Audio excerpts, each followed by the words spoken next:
Good morning everyone. In this video I want to talk to you about Alisa, and I want to go through all of the cool stuff with this character that we did not have time to touch upon in my initial guide on the character.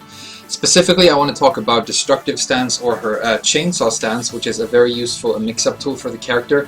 It's very similar to Miguel's Savage stance in how you don't need to know about it when you're very new to the character, but if you're able to start transitioning into it organically as you get a little bit more advanced with the character, it's going to allow you for some pretty serious mix-up potential, which can be very important. There are some other cool things with the character we need to talk about as well, mainly wall stuff.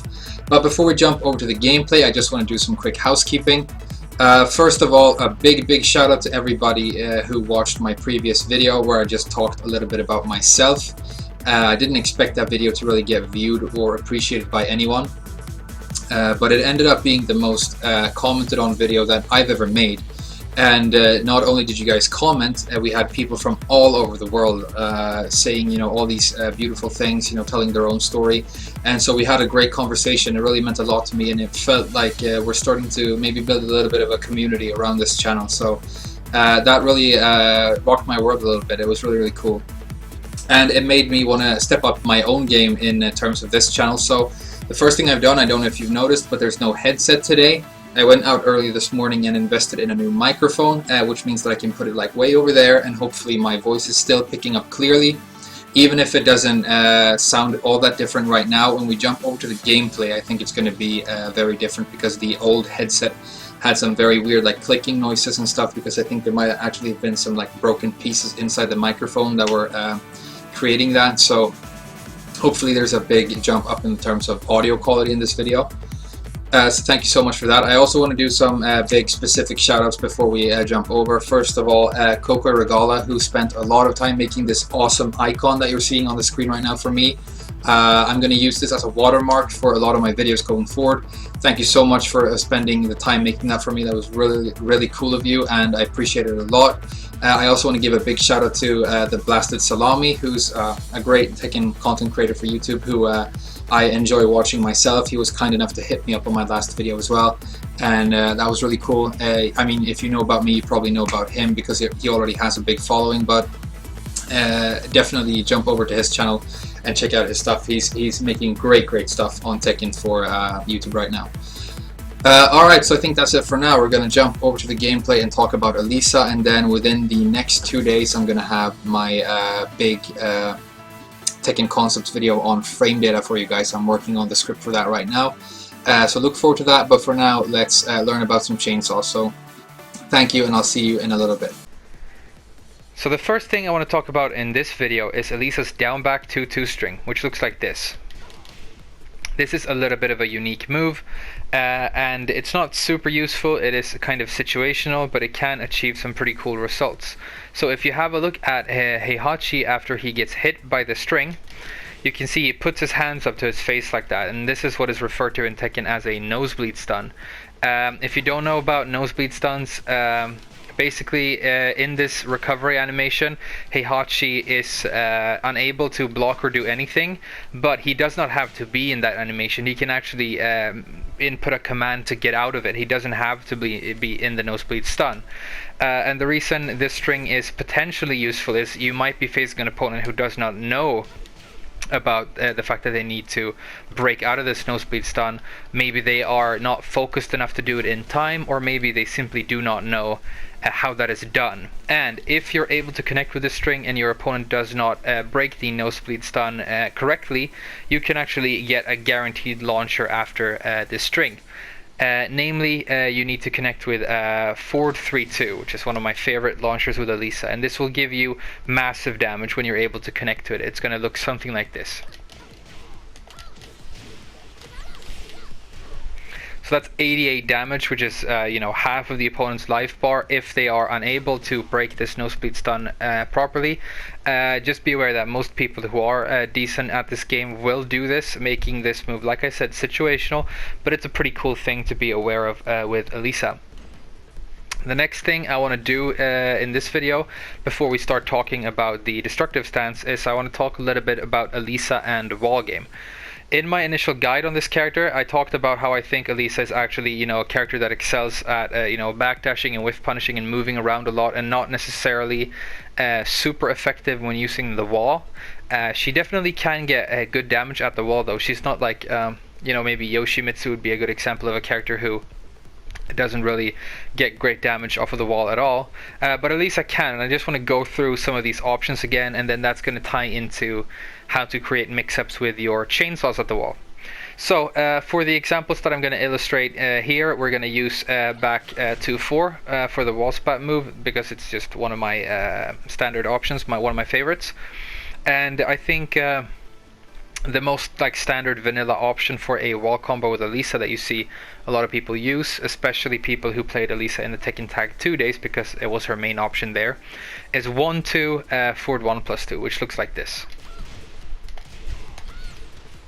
56 damage off of this particular wall spat move, which is solid. This is a great little option, and it's definitely something that you can use to great effect. One thing I'm going to say about this option, though, is that it really becomes a lot easier to perform if you're aware of proper button buffering. If you don't, it can be pretty difficult to land this because the timing is a little bit strict. But if you just do some basic button buffering, mainly you do the 1-2, you then buffer the 2, and then you input the forward 1 for the forward 1+2. This is going to come out super consistently. I mean, 100% of the time. And if you're unaware about, you know, button buffering, check out my guide on button buffering that is up on this channel, and you'll learn all about how to do that.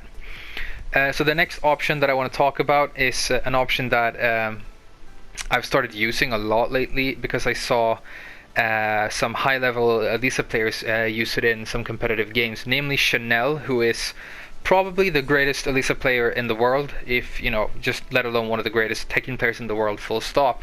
And he was using this string when he was playing online.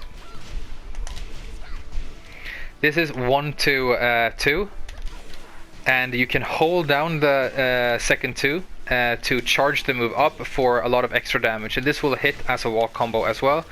And I was actually surprised to learn that this move does such solid damage. You get 54, so you're only sacrificing 2 damage compared to the previous combo. I think the reason Chanel chooses to use this is because it gives him, you know, a specific amount of timing, a specific amount of frames after the last hit to set up, you know, the kind of Oki that he likes. I mean, it's not going to be a question of, you know, he likes to do this because it's easy to get out or something, because we're talking about a player who is so advanced that he does extremely difficult input stuff, basically in his sleep. I mean, compared to someone like you or I, he doesn't really have to worry about, you know, if your wall combo option is difficult or inconsistent. So I think there's probably a specific reason he likes to use this. I don't know if it's still the option he goes for, but I thought it was interesting and I really like it for some reason, so I ended up using it a lot. And like I say, it's only 2 less damage than your other standard options, so that's pretty solid as well. The next thing I wanted to show you is this string, which is a very good, very standard option for a wall combo with Alisa. 57 damage, so you're +1 damage compared to the 1-2 forward 1+2, meaning that this might actually be your highest damage option. It is very consistent. It works off of like any kind of wall spat, even if say for example that I did a combo and I end up you know, using a screw move to put Heihachi somewhere right here, it would be very awkward because I can't really convert into a wall splat, so I have to go straight into a wall combo. And this move, because it is both a wall carry move and a wall combo move, is a very solid option right there. So this honestly might actually be your best option in a lot of cases, and like I said, it's pretty much optimal in terms of damage. Now the next thing, because up until this point it's just standard you know, Alisa wall stuff, but now I want to show you some stuff that we haven't talked about yet. So in Tekken 7 there is a lot of potential in spiking your opponent down, because it can sometimes allow you for guaranteed damage. Alisa does not get completely guaranteed damage off of a spike, similar to how, you know, if you have a perfect timing with Katarina, you can get a guaranteed up back 4 after stomping your opponent with down 3+4 with her. With Kazumi, you can get a guaranteed down 2 if you cause a spike with her fly 3 after a wall splat and stuff, but Alisa doesn't have this, so she has to do these things that are very common in Tekken 7, where you spike the opponent, and if they don't get up properly right away, then you can get your guaranteed damage. Something that exists a lot in Tekken, and it's why you need to be aware of your get up options, especially after a spike. But that's also another, concepts video that we're gonna talk about further down the line. But for spiking options with Alisa, she has two main options. She has the back 2-1, which is this move. I don't use this, but a lot of people do. It's also a floor break option, and it causes that spike. And then the option that I use, let's have a look at the damage for this one. That's 47. The option that I use is the back 4-3, which is slightly more damage. Also a great floor break tool. And this was one of my favorite bound moves with Alisa in Tekken Tag 2, which is probably why I ended up preferring this move.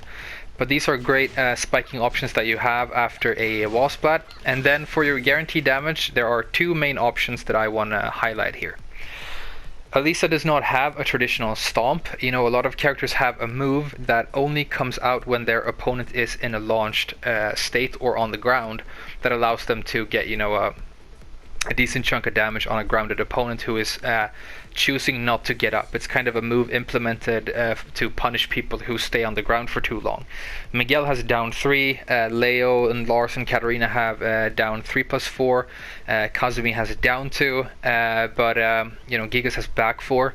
But Alisa doesn't really have a move like that. Her only really stomp option that she's had previously is her up forward 3+4, but this is way too slow, and it's not gonna do you any favors at the wall, because you're gonna end up like that, crossing your opponent up, missing completely like that. So she didn't have an option for this, but they've given her a new move in this game, which is this move, down back 1+2, which is her version of a stomp.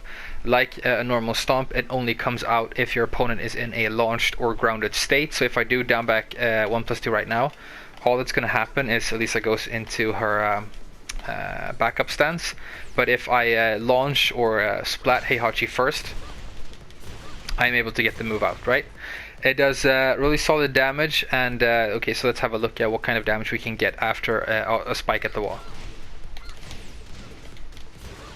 Okay, so if Heihachi doesn't get up properly after this spike at the wall, I'm going to get 48 damage plus an additional 20 from the missile stomp, the missile arm, which adds up to 68, right? Which means that this is quite a significant difference in damage to just doing a normal wall combo. But of course, your opponent has the option to get out of this. It's not a guaranteed combo, meaning that you have to make the consideration whether or not you want to risk not getting your combo, but potentially get more damage.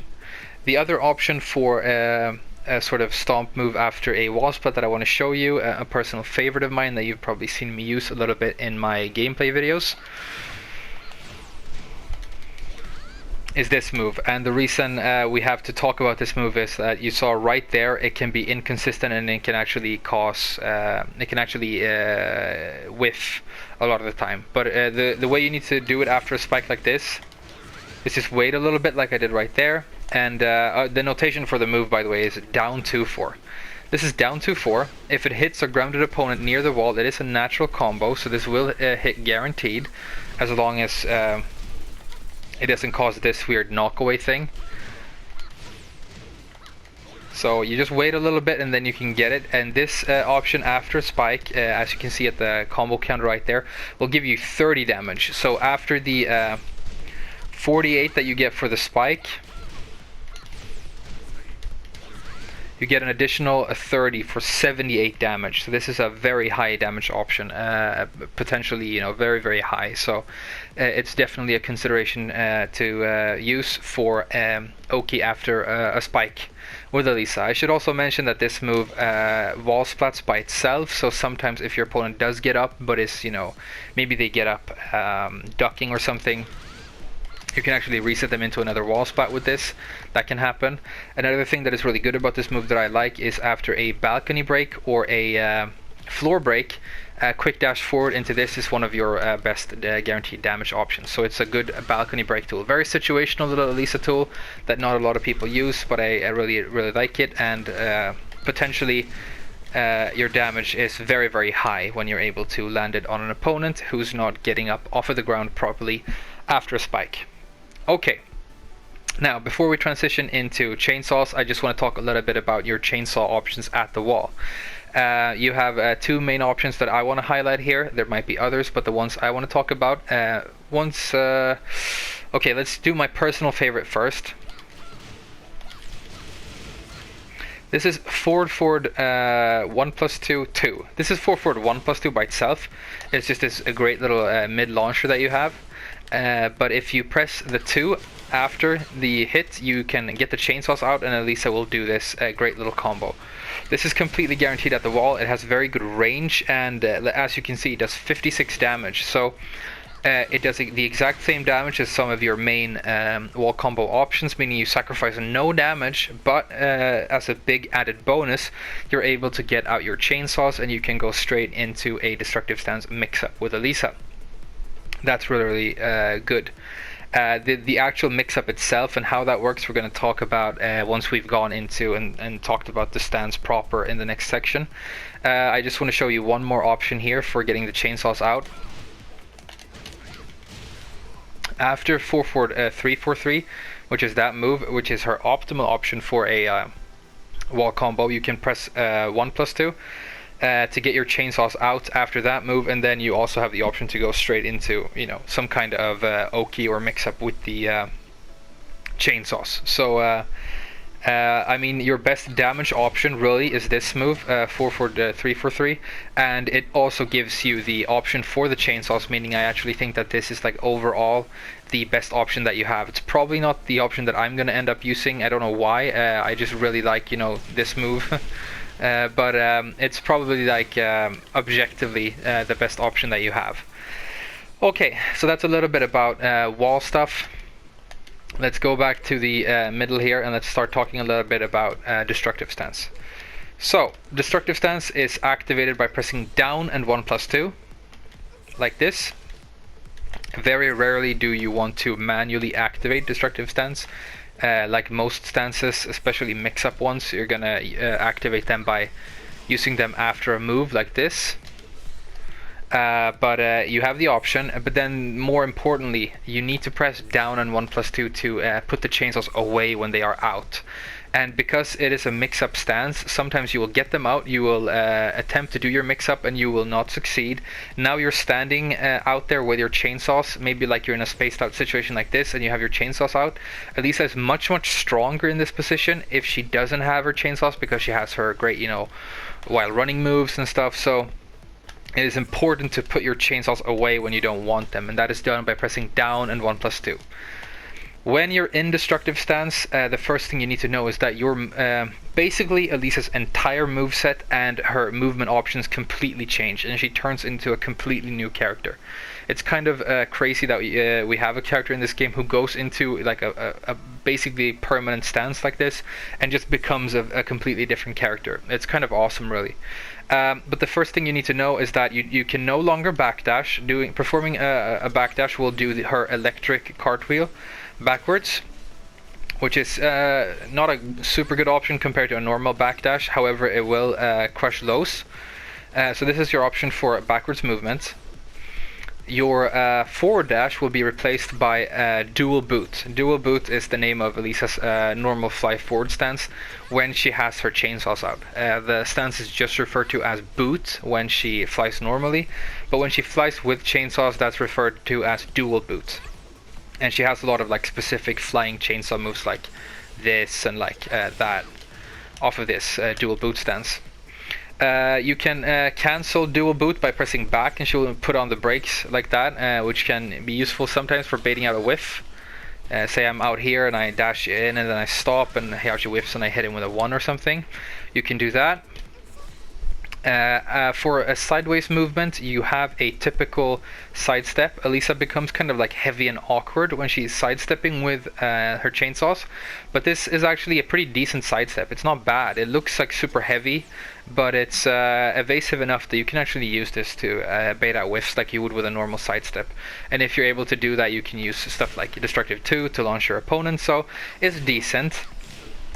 But you have a cooler and more awesome option if you want to move sideways with your chainsaws out, namely the electric sidestep, which is what I refer to it as. It might have a name, but it's down 3+4 for the right one and up 3+4 for the left one. It's a very evasive sidestep option that she does with her jetpacks out, and you can use this to effectively, dodge moves that your opponent does, and then whiff punish. And the whiff punish option that you have, we can just mention here, is electric sidestep 1. This is the only attack that you have that you can do out of the electric sidestep. But it is a very solid mid. It's long range. It has good tracking. It's unduckable, and so and it causes a knockdown, right? So for whiff punish option off of the electric sidestep, this is actually very solid. So great stuff.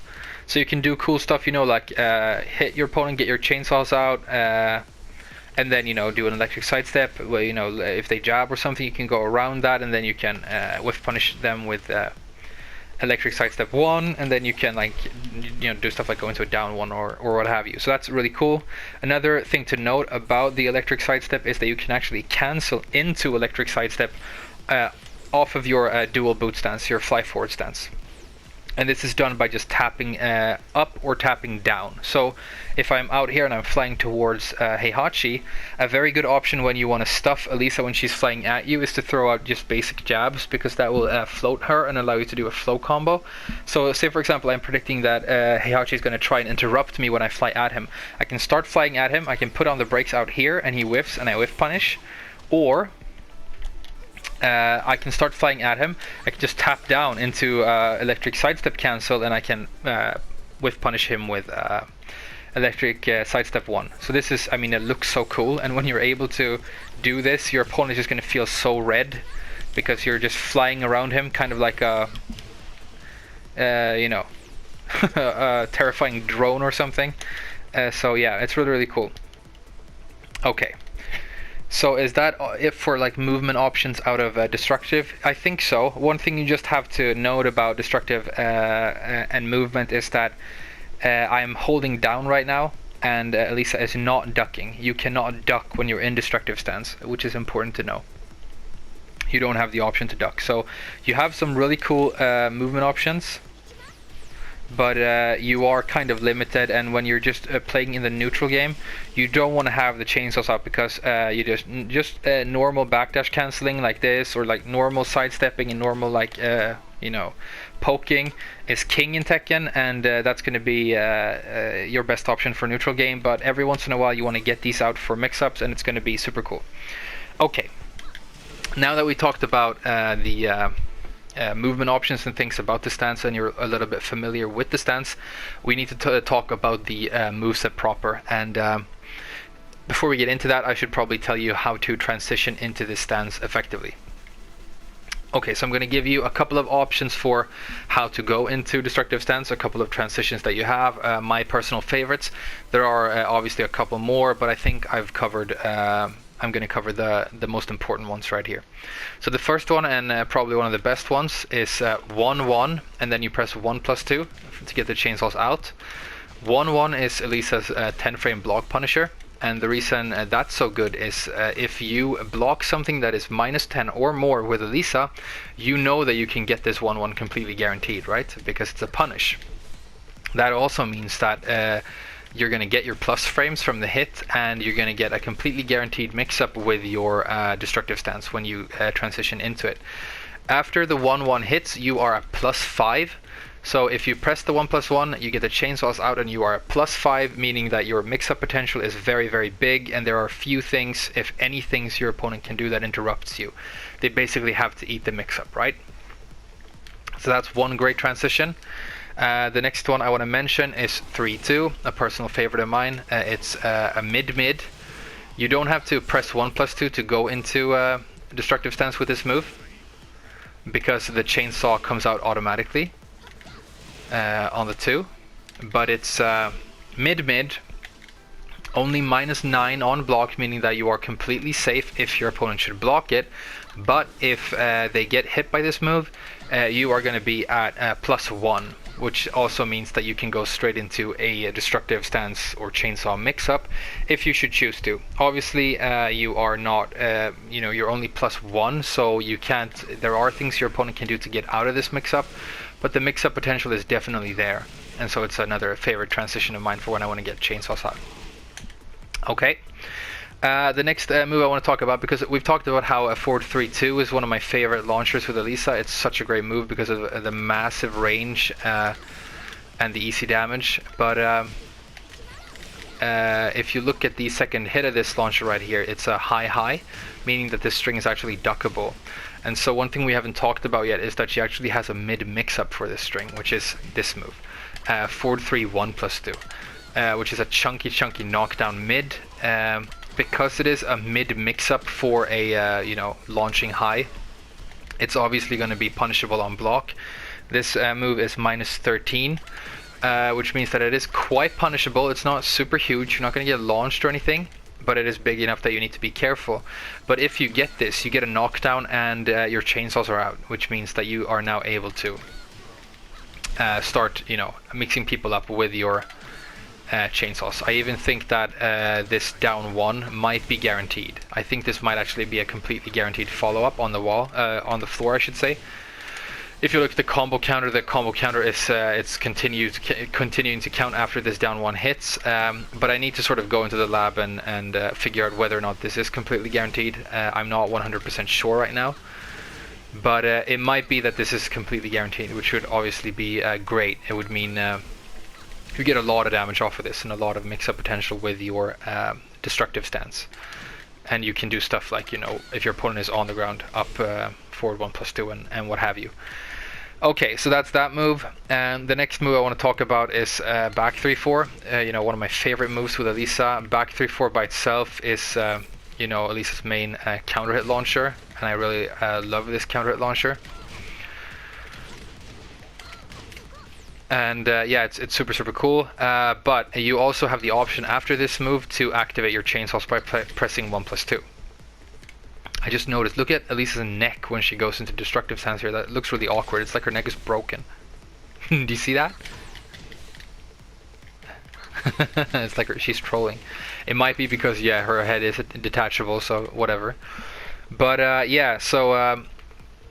you can have the option after this move to activate chainsaws for a great mix-up. After this move hits, you are at +6. So +6 with chainsaws out, meaning you have premium mix-up potential. Very good. And another favorite of mine. Especially because the back 4 by itself has massive range. I mean, the range is really good on this move, so super solid. And the last option I want to really recommend for you guys is the Sad Hound, which is her full crouch down forward 1+2. One of her best lows and just a great move overall. It's like her tie your shoes move. But 1+2 after this move, like so, allows you for destructive stance mix-up. And much like the back 3-4, it lands you at +6. So +6 with chainsaws, of course, great mix-up potential again. So these are some of my favorite recommendations for transitioning into the destructive stance and allowing you to go straight into your mix-up. I mean, that's really what you need to do, I should add. I mean, when you do this and you get the chainsaws out, you want to go straight into your mix-up move. You can't just wait around, because then you've wasted the opportunity, right? Okay. So we've talked about how to transition into and how to move around when in destructive stance, and now I want to show you the destructive stance moveset. First thing you need to know is that you cannot kick out of destructive stance. All Alisa will do is jerk around one of her chainsaws, which is how you can jiggle your boobies and taunt your opponent when you're in destructive stance like this. I'm pressing the 4 button right now, and this is the 3 button, and they don't do anything. She just revs the chainsaws a little bit. So all of your attacks really come out of punching inputs when you're in destructive stance, which maybe makes sense because they're on her arms, right? Okay, so the first move I want to talk about, and my personal favorite move out of Destructive Stance, is your mid, and this is going to be the main mid for your mix-up when you're mixing people up out of Destructive, and it's Destructive 1. This move is like unbelievably fantastic. The damage is high, it's very chunky, 35, completely like natural combo. If you hit with this, it's all guaranteed. It knocks down. And it's super good. The best thing about it being that, you know, nobody expects this when they don't know about Alisa, because the move is so big and chunky and slow. But this move is actually completely safe on block, which is insane. It's -9, that classic -9, meaning that it's barely safe, but it is safe, and meaning that like a lot of people will like block this, and because it's such a big move, they will be like, okay, I'm definitely going to be able to punish here.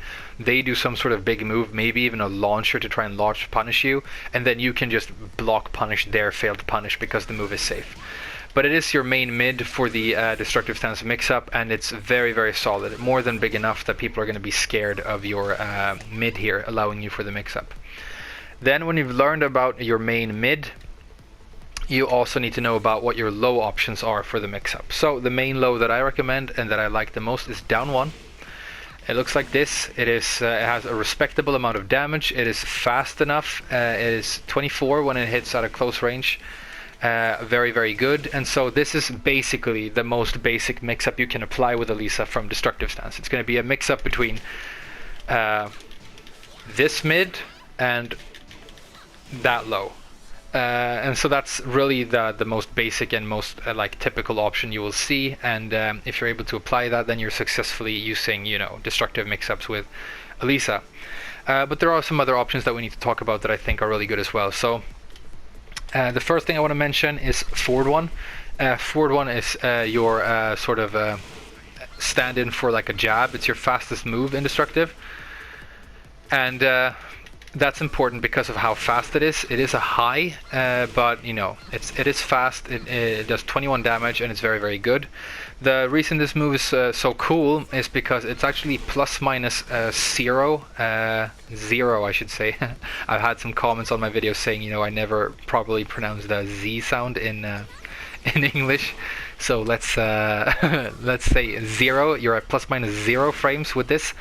And that's cool because if your opponent is unaware of that, they, you know, might do something slow because they are, you know, unaware, thinking that they are at plus frames because they blocked, and then you can, you know, interrupt and hit with something, or maybe even, you know, mix up with the chainsaws.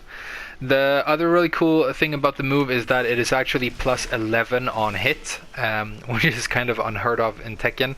I know what you're thinking, +11 on hit, doesn't that mean that it's a launcher? Shouldn't I be able to get guaranteed damage off of this? Unfortunately, no. And the reason why is because this is a chainsaw move, and you're still in chainsaw when the move ends, and the fastest move you have out of chainsaw is chainsaw forward 1, is this move, and this is a 12 frame move. So your fastest move is 12 frames, so even if you are at +11, your fastest move is 12, so you can get no guaranteed damage, just barely. But being at +11 still is completely massive, meaning that if you ever hit with this move, you can do whatever move you want, and everything is going to be completely uninterruptible by your opponent.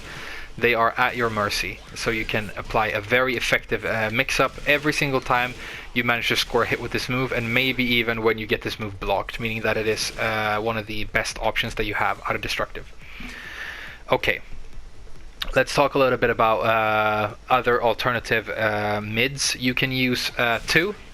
2 is like your launcher. It's kind of like an alternative for like a down 4-2 little launcher from destructive. And like I said, this can be used if you do like a sidestep in destructive and whiff punish with. It doesn't do huge damage or anything, and the combo is a little bit awkward. I don't use it that much, but it can be used. I've seen Ao, who's like a great Japanese Alisa player, who I've actually had the privilege of playing, you know, in the arcades with. Not against him, but, you know, sitting next to him and watching him play Alisa was really awesome. He uses this move sometimes. It's 20 frames to come out. It's -8, meaning that it is safe on block, and it is a mid, and the combo you need to do after it is a little bit awkward. But what you do is 2-1 to do this missile hand follow-up. That's going to deactivate Chainsaw Stance, and then you can do a forward 2 and get your combo. So it looks like this. The forward 2 that you do for the follow-up there after the missile hand needs to be slightly delayed for this combo to be guaranteed. If you do it right away, you are very liable to whiff. Let's see if we can show that maybe. Yeah. If you do it too fast like that, it's going to whiff. So it's a little bit awkward, but the combo works. The next thing I want to talk about for an alternative mid for your mix-up is forward 1+2, which is this move. Really, really cool move. It is 23 frames, which is very big, but it gives you a massive frame advantage on block, which is always cool. This gives you a massive +7, meaning that, you know, if it hits, it's actually a launcher, allowing you for a high damage combo. If it gets blocked, you are still at plus frames and indestructible, meaning that you can go straight into your next mix-up with chainsaws. So you can chain your chainsaw mix-ups together with forward 1+2. The combo that I do off of this looks like this. Okay, let's... there we go. That only gave me 59. I think you can get more off of this. Or is 59 the max? Okay, 59 is what you get, but that's solid enough. So what I'm doing is just I'm doing the forward 1+2. After the knockdown there, I do a dual boot, and then I do dual boot 2-1 for that follow-up. This move has an extension, which is forward 1+2, 1+2, where she does this thing. I've never really thought of a good use for this move. I don't think you can get any guaranteed follow-up or damage off of it. If you know more about this move than me, then please let me know, but I'm not a big fan of it at all. Because like the forward 1+2 by itself is actually a decent launcher, right? Oh, there we go. There I did the proper follow-up and I got 65. Okay, so I think this might actually be a timing thing, or maybe even a range thing. Let's try and stand really close and see what happens.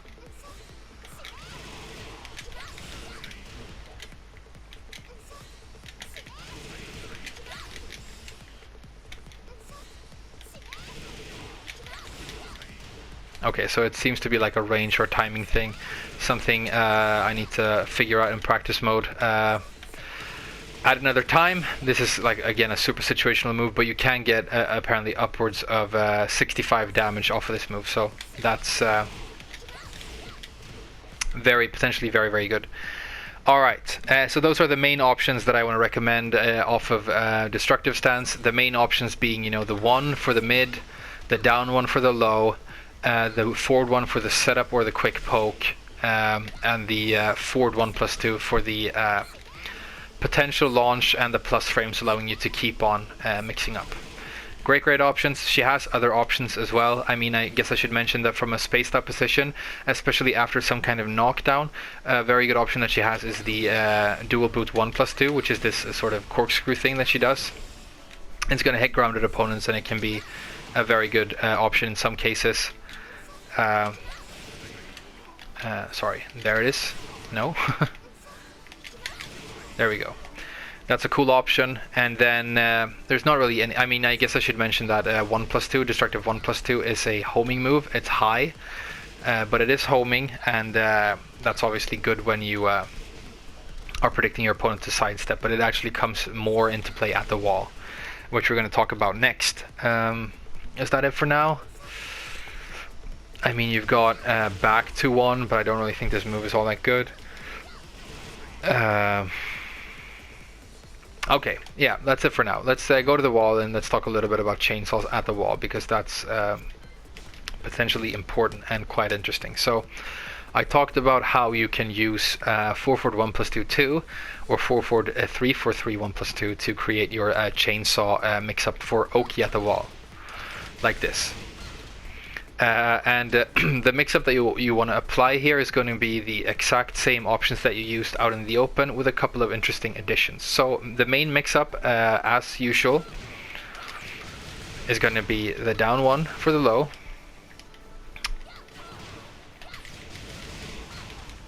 or the 1 for the mid, right? But what you can also do here is you can start using down 2, which is an alternative low that I really like with Alisa. If you just do down 2 like this, she's going to do 4 hits. This is completely guaranteed natural combo.